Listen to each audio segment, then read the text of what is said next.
Dobrý deň, vážení diváci. Dnes opäť uvádzame rubriku Kolotoč histórie. Java 350 s názvom 639 mala v roku 1989 niečo, čím sa mohla pochváliť. Bola vybavená sériovou prednou kotúčovou brzdou, ktorá nahradila zastaranú prednú bubnovú brzdu. Predná teleskopická vidlica bola upravená na to, rovnako ako stred predného kolesa, na pripevnenie brzdového kotúča. Predný blatník bol nový a motorka mala obrovskú prednú masku, ktorá chránila dva budíky, rýchlomera a otáčkomera. Java na prelome 90. rokov bola s takmer 100 000 motocyklami ročne najväčším exportérom v Európe. To, čo však prišlo najmä po strate trhu v Sovietskom zväze, nikto neočakával.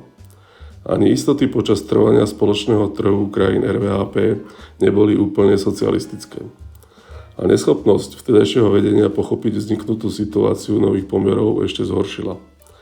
Najmä rozhodnutie pokračovať vo výrobe nechalo za sebou obrovské straty na tržbách, keď sa motorky vyrobili na sklad v počte 30 000 kusov. Situácia sa ako tak upokojila v roku 1991, keď sa firma snažila uviesť na trh ďalší nápad z rodiny 639. Tým bola Java 350 Chopper, ktorá priniesla len dizajnovo-kozmetické úpravy, no bez výrazného úspechu. V ceste do pekla sa pokračovalo aj naďalej, veď sa kvôli zjednodušeniu výroby už nevyrábali ani 250-ky.